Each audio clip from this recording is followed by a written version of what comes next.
नतीजों का दौर है तो कई सारे दिग्गज मैनेजमेंट से हम बात कर रहे हैं।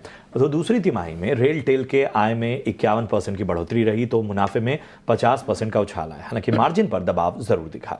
इस बार के नतीजों और ग्रोथ के आउटलुक पर चर्चा के लिए हमारे साथ कंपनी के चेयरमैन और एमडी संजय कुमार साहब जुड़ चुके हैं। संजय जी, बहुत बहुत स्वागत है आपका 18 नाउ स्वदेश में।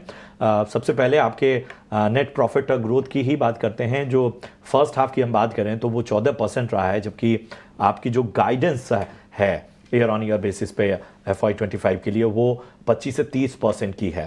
तो क्या इसमें कोई बदलाव आप करने वाले हैं, और अगर नहीं करने वाले हैं तो वो क्या फैक्टर्स हैं जिसकी वजह से आप इस आत्मविश्वास से भरे हुए हैं कि इस तरह के जो आप लक्ष्य, बड़े लक्ष्य लेकर चल रहे हैं, उस तरह की ग्रोथ मुमकिन है आने वाले वक्त में? देखिए, अगर आप हमारा रेवेन्यू ग्रोथ देखें इस क्वार्टर में, तो रेवेन्यू ग्रोथ हमारा अच्छा था, लेकिन आपने जैसा कि कहा हमारी पैट में जो मार्जिन है और ग्रोथ है वो थोड़े से सबड्यूड थे किसी वन ऑफ इम्प्लीमेंटेशन की वजह से, जिसका साइज भी अच्छा था।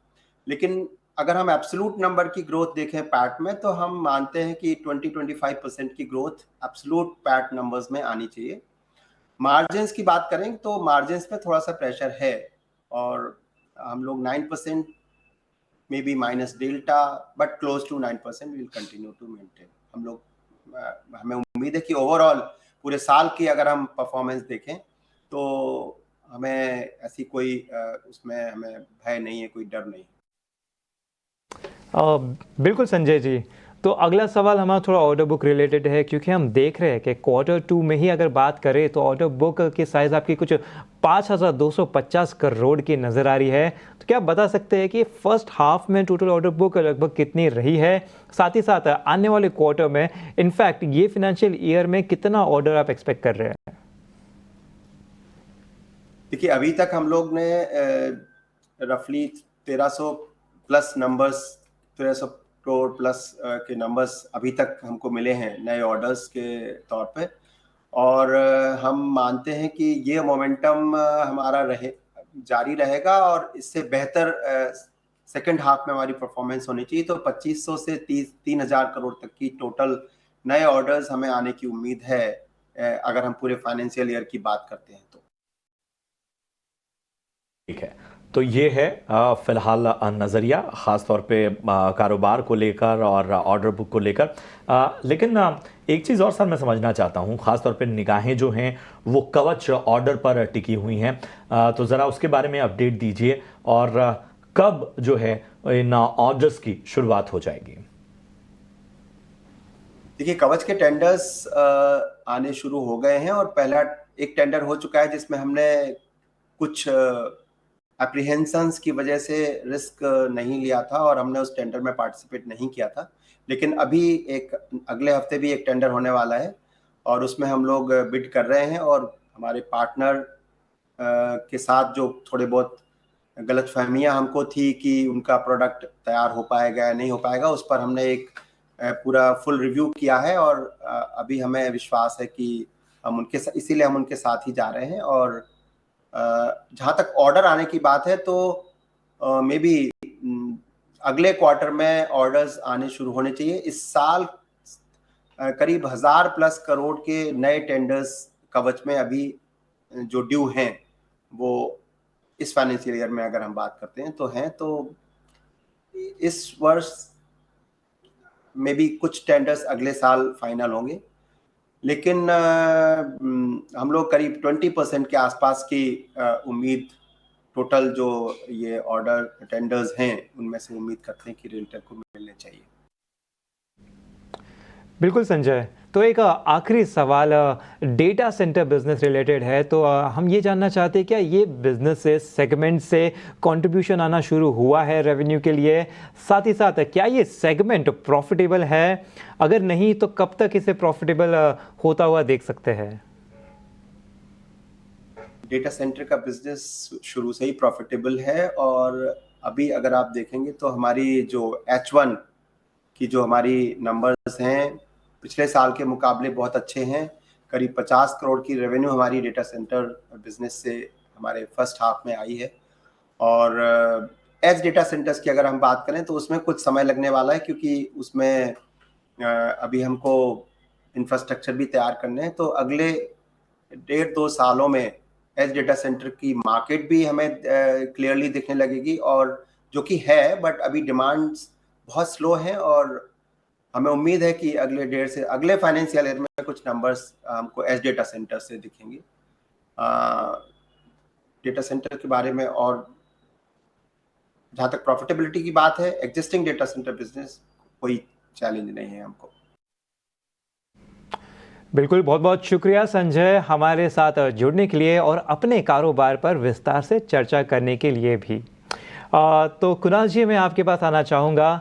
जैसे कि आपने अभी सुना होगा हमारा इंटरेक्शन यहाँ पे रियल टेल मैनेजमेंट के साथ, तो क्या आप इसका चार्ट देख के ज़रा बता सकते हैं कि स्टॉक कैसा नज़र आ रहा है? एक्चुअली ये जुलाई हाई से देखे तो स्टॉक वैसे तो 40% गिर चुका था। रिसेंटली कुछ 10% का एक पुल बैक आया है, लेकिन क्या ये पुल बैक रिवर्सल की तरह देख सकते हैं या सिर्फ टेम्पररी पुल बैक है?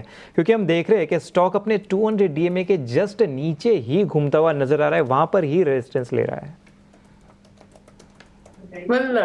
वेल, रिटेल की बात करें फिलहाल 415 के अराउंड है, और आपने सही कहा 40% का गिरावट टॉप से आ चुका है। एंड कहीं ना कहीं ये गिरावट 375 के लेवल पे आके रुका है, क्योंकि आप देखो पिछले दिनों के चार्ट भी तो कहीं ना कहीं 380 350 के अराउंड मल्टीपल टाइम स्टॉक ने सपोर्ट लिया था, और वहां से स्टॉक ने बाउंस बैक भी दिया हुआ है। फिलहाल स्टॉक 415 के अराउंड है। एंड स्मॉलर टाइम फ्रेम की बात करें तो पिछले 1-2 हफ्ते में स्टॉक ऊपर में 430 और लोअर लेवल पे देखने जाए तो 400 के लेवल पे ट्रेड कर रहा है। तो मेरा ये मानना है कि अगर 415 ब्रेक होता है तो खरीदारी करके चलना चाहिए। फिलहाल खरीदारी करके मत चलिए। 415 जैसे ही क्रॉस होगा, जैसे ही उस लेवल का ब्रेकआउट आएगा, पहला टारगेट 485 का होगा। उसके बाद वन वे 520 तक के भी लेवल ये स्टॉक हमें दिखा सकता है। तो डेफिनेटली स्टॉक में खरीदारी करके चलने के मौके हमें मिल सकते हैं। बस ये स्टॉक 415 का एक बार हमें क्लोजिंग दिखा दे। कुणाल जी, आप बता रहे 415 अगर ब्रेक करे तो अभी ये देख रहे तो 415 पर ही स्टॉक एक्चुअली ट्रेड करता हुआ नजर आ रहा है। तो क्या आप क्लोजिंग बेसिस पे बोल रहे हैं कि 415 के ऊपर अगर डिसेसिवली क्लोज दे तो खरीदारी देखा जा सकता है? यस, डेफिनेटली अगर 415 के ऊपर अगर क्लोजिंग आ जाता है तो मुझे लग रहा है कि यहाँ से अच्छी खासी मोमेंटम आपको यहाँ पे देखने को मिल सकती है। तो आपने सही वर्ड यूज किया है। डिसिसिवली अगर 415 के ऊपर क्लोजिंग आता है आज के दिन में, तो यहाँ से अच्छी खासी मोमेंटम का एक्सपेक्टेशन हम रख सकते हैं। तो यहाँ पे 415 का क्लोजिंग बेसिस पे अच्छा एक डिसाइसिव ब्रेकआउट आता है तो एक अच्छा पॉजिटिव मोमेंटम यहाँ पे एक्सपेक्ट किया जा सकता है। तो चलिए इसी के साथ अहम स्टॉक्स पर चर्चा कर लेते हैं। और मेटल शेयरों पर दबाव ज़रूर है, और उसमें भी एक प्रमुख स्टॉक की अगर हम बात करें टाटा स्टील की, तो ब्रोकरेज की कुछ रिपोर्ट्स जो हैं और वो उस पर आपका ध्यान लाना चाहूँगा। ख़ासतौर पे JP मॉर्गन ने टाटा स्टील पर ओवरवेट की रेटिंग दी है और लक्ष्य जो है वो 180 रखा है।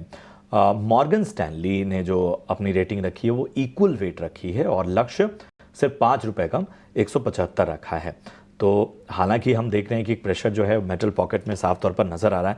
टाटा स्टील भी लगभग 1.25% नीचे। हमने देखा था कि मुनाफा वसूली पिछले दिनों भी देखने को मिली थी। हालांकि मेटल शेयरों पर हमेशा से फोकस रहता है। वैशाली जी, टाटा स्टील पर ज़रा राय दीजिए।